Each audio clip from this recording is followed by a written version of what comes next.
সর্বনাশ হয়ে গেছে, জুলাই গণঅভ্যুত্থানের নেতৃত্বে বামপন্থীরা নাই, তাহলে তো এটাকে আর গণঅভ্যুত্থান বলা যাবে না।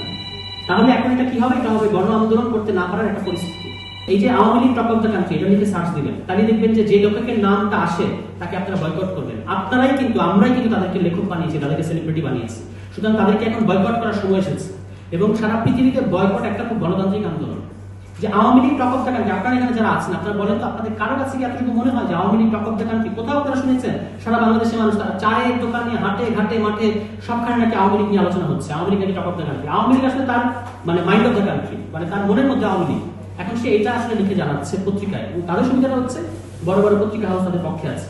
তো এই যে ব্যর্থ আবার এই যে আপনার ষড়যন্ত্র, এই দুটো কিন্তু একই, তাদের মধ্যে একটা স্ট্রাকচারাল ইউনিটি আছে।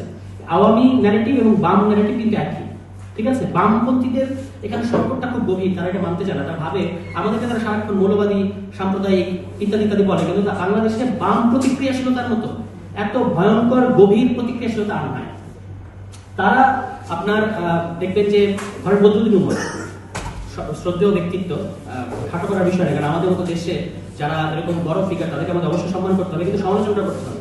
বদরুদ্দিন উমর, ওই যে তাদের যারা পিয়ার গ্রুপ, বদরুদ্দিন উমরের যারা কাছের লোকজন, তারা যেখানে বদরুদ্দিন উমরকে মাথায় তোলা দরকার সেখানে সেই সময় তারা বলবেন যে বদরুদ্দিন উমর গণঅভ্যুত্থানে আগে বলেছেন যে এই গণঅভ্যুত্থান হচ্ছে সবচেয়ে তীব্র, সবচেয়ে ব্যাপক। হ্যাঁ, এই কথা তিনি বলেছেন যে বাংলাদেশে গত 70 বছরে যতগুলো গণঅভ্যুত্থান হয়েছে তার মধ্যে সবচেয়ে তীব্র, সবচেয়ে ব্যাপক গণঅভ্যুত্থান হচ্ছে এই জুলাই গণঅভ্যুত্থান। এটা বদরুদ্দিন উমর পত্রিকায় সাক্ষাৎকার দিয়ে গণঅভ্যুত্থানে আগেই বলেছে, 5-6 দিন আগে। এই একই বদরুদ্দিন উমর গণঅভ্যুত্থানের 1 বছরের মাথায় 17 জুলাই প্রেস ক্লাবে বলেছেন যে, কি বলেছেন খেয়াল করবেন, 1 বছরের মাথায় বলছেন যে বাংলাদেশে কোনো গণঅভ্যুত্থান ঘটে নাই, বাংলাদেশে কোনো গণ আন্দোলনও হয় নাই জুলাই মাসে। তাহলে কি হয়েছে?